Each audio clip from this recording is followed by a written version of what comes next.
Mi nombre es Lady Vanessa Silva Jiménez y en esta parte voy a explicar nuestra propuesta de reforma respecto a los bienes jurídicos individuales.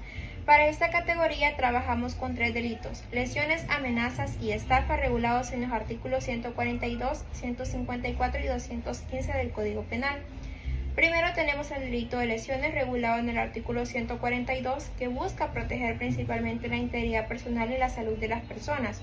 Nuestra propuesta es reformar este artículo porque actualmente establece requisitos específicos para determinar la existencia del delito, como el periodo de 5 a 20 días de incapacidad o enfermedad y la necesidad de asistencia médica o quirúrgica.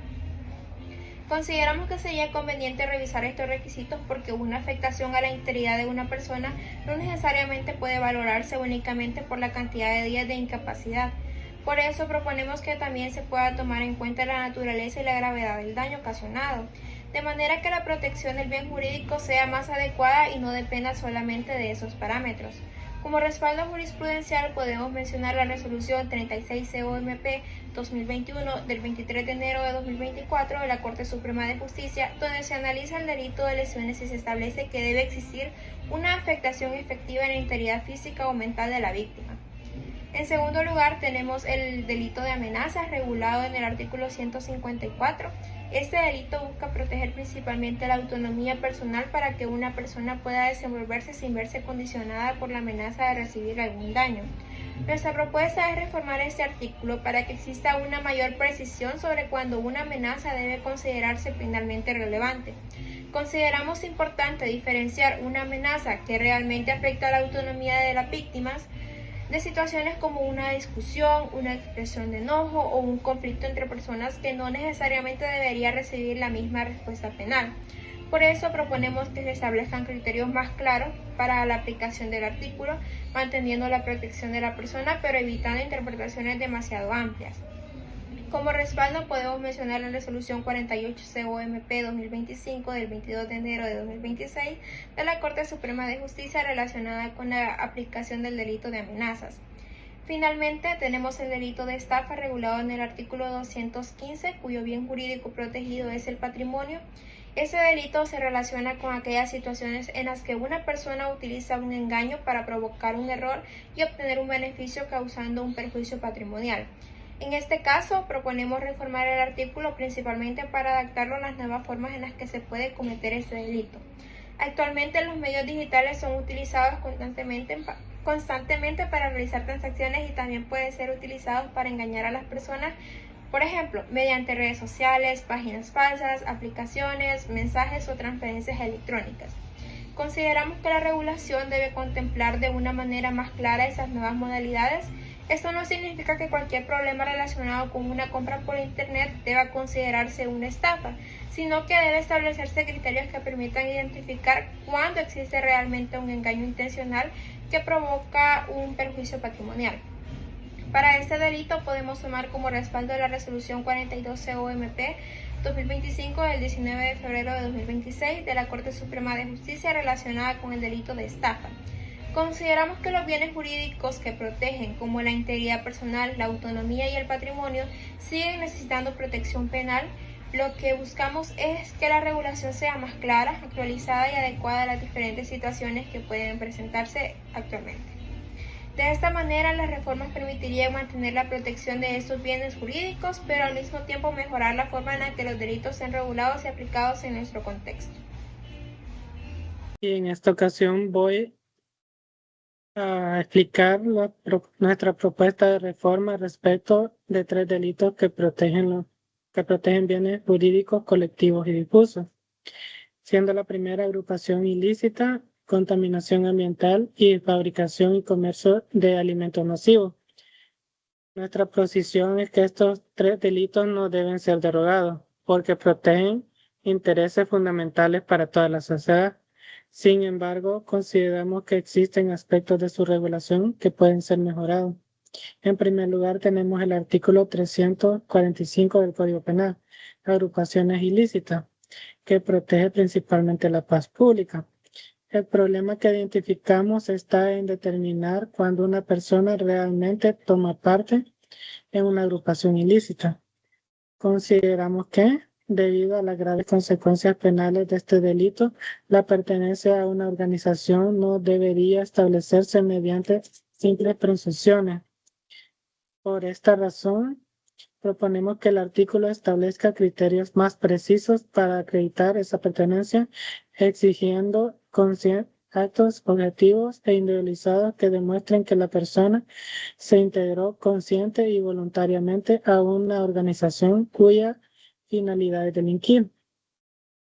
Con esto no pretendemos dificultar la persecución de las organizaciones criminales, sino que garantizar que la responsabilidad penal recaiga sobre una conducta que pueda ser demostrada concretamente.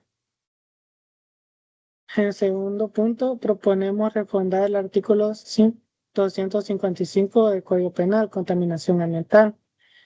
Aquí nos encontramos con una dificultad con la expresión peligro grave, ya que el código exige que la contaminación alcance ese nivel para constituir el delito, pero determinar cuando un peligro es realmente grave puede generar dificultades en la práctica.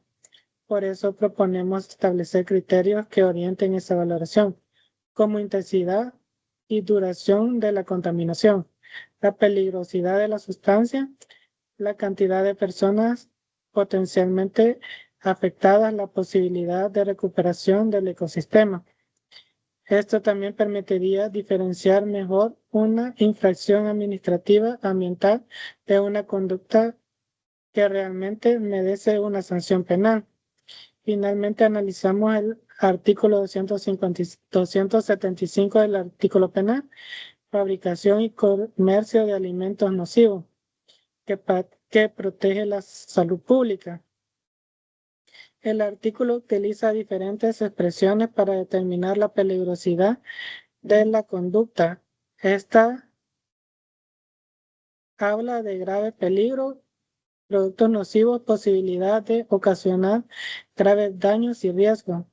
Además, la jurisprudencia que analizamos encontramos diferentes criterios sobre la clase de peligro exigidos en determinación de supuestos.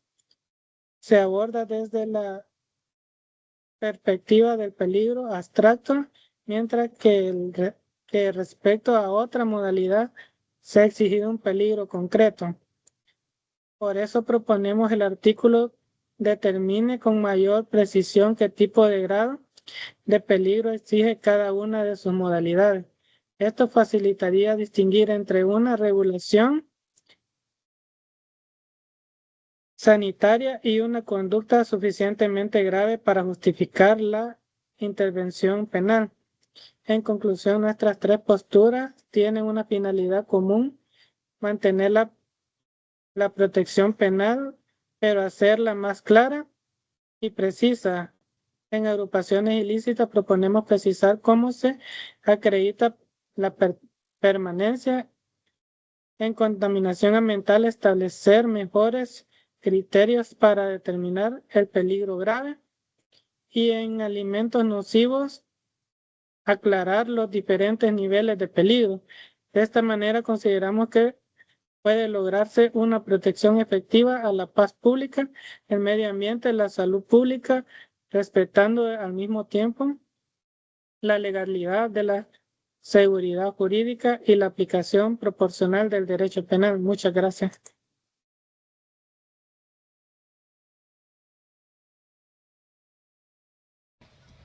Saludos cordiales, licenciado Corea. Soy Yasmin Romero y me corresponde explicar la parte de los delitos relativos a los bienes institucionales y de control.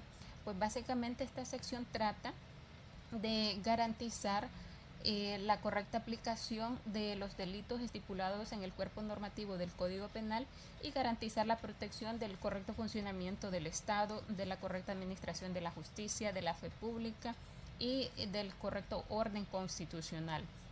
Para ello tomamos a bien tres delitos que voy a estar explicando y me voy a estar apoyando directamente del código para darle lectura.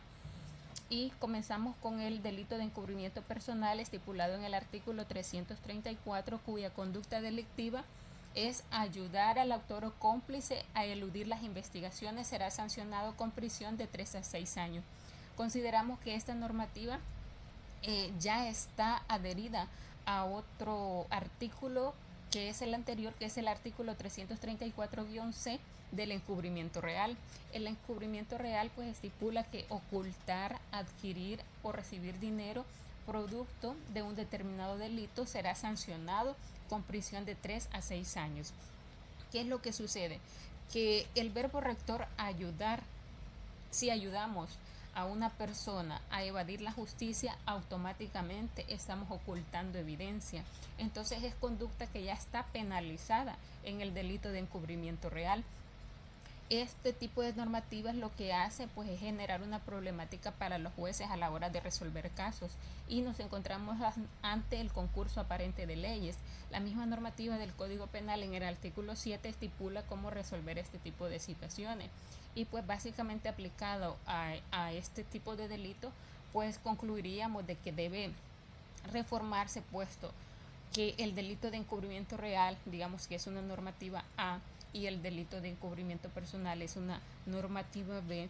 Si la normativa A puede absorber a la normativa B, entonces la normativa B es nula, no nos sirve. Por lo tanto, consideramos que debe reformarse y no implicaría ningún problema, ya que también la sanción es igual. La prisión es de 3 a 6 años del encubrimiento personal, y el encubrimiento real es la prisión de 3 a 6 años. Continuamos con el segundo delito, que hemos tomado a bien: la proposición, conspiración y apología para cometer rebelión o sedición. Aquí la problemática de este artículo es su título y el contenido de la norma. El contenido, vuelvo a repetir, es proposición, conspiración y apología. Mas, sin embargo, dentro del cuerpo del precepto solo sanciona la proposición y conspiración, y dice: la proposición y conspiración para cometer los delitos de rebelión o sedición serán sancionados con prisión de 6 meses a 2 años. Es decir, que aunque en su título menciona la apología, pero dentro del cuerpo no sanciona el verbo apologizar. Es decir, que si un delito no está estipulado dentro de un cuerpo normativo, no puede haber pena y por lo tanto no puede haber sanción.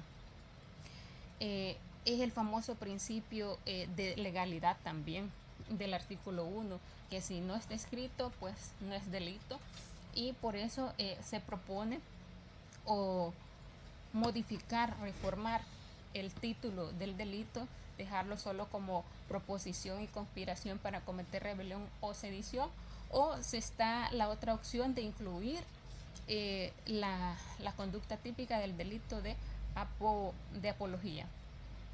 Y finalmente, relacionado a los delitos relativos de los bienes constitucionales y de control, tenemos los delitos contra la humanidad, y tomamos a bien el artículo 361, que es relacionado al genocidio. Y prácticamente el artículo nos dice que con el propósito de destruir parcial o totalmente un determinado grupo humano por razón de nacionalidad, raza, cometer homicidio, ocasionar daños corporales, psíquicos a un grupo, condiciones que hicieran difícil su subsistencia, o desplazamiento violento de personas hacia otro grupo, será sancionado con prisión de 10 a 25 años. El problema aquí es la descripción o la ambigüedad que se le da a la palabra genocidio, porque el genocidio, el vocablo proviene de la palabra geno, del vocablo griego, la palabra geno, que significa raza, y sidio, que significa muerte. El título genocidio automáticamente es relacionar a homicidio, y el cuerpo normativo estipula cosas que nada que ver con la definición de genocidio. A manera de ejemplo, sanciona que, de acuerdo a la norma del Código Penal, sanciona que realizar desplazamiento violento de personas hacia otros grupos. No tiene nada que ver con genocidio. Entonces, se propone reformar este tipo de delito, y aparte que es un delito, por decirlo así, muy grave, puesto que directamente está relacionado a los homicidios. Y el homicidio en El Salvador, en el artículo 128, pues está penalizado con cadena perpetua. Y dentro de este artículo relacionado al genocidio, que incluye homicidio, que su naturaleza es matar a varias personas, a grupos étnicos, no solo a uno, sino que a un grupo de ciudadanos, probablemente por conductas homofóbicas o de odio, etcétera. Y según esta normativa será sancionado a prisión de 10 a 25 años. Es una incoherencia total y es algo que el Estado debe de velar por garantizar la protección de los bienes tanto individuales como institucionales y de control. Aunque en El Salvador no haya jurisprudencia directa sobre genocidio, porque los dos, por decirlo así, los dos actos más fuertes de genocidio sucedieron en 1981 con la masacre del Mozote y en 1932 con el levantamiento de los campesinos, pero para aquel entonces pues no había una tipificación de este tipo de delitos. Sin embargo, pues la Corte Internacional de Justicia se ha pronunciado sobre estos casos. También se han intentado sentenciar dentro de El Salvador, pero todavía no ha existido una sentencia concreta sobre dichos actos de genocidio. Y finalmente, la falta de perturbación de un funeral o servicio fúnebre. El que impidiere o perturbare un funeral o servicio fúnebre será sancionado con 10 a 20 días multa. Es necesario mencionar que las faltas pues son delitos menos graves, delitos que dañan menos a los bienes protegidos, más sin embargo se considera que este tipo de falta es muy breve y no tiene en sí descrito bien a lo que significa el verbo impedir o perturbar. Debería de especificarse, por lo tanto tomamos a bien que debe derogarse esta falta y debe también modificarse la sanción. Porque, por ejemplo, la palabra perturbar es interrumpir en un lugar, alterar la paz. Sabemos que dentro de los funerales aquí en El Salvador, pues básicamente son velaciones que culturalmente las personas tienden a ingerir bebidas alcohólicas.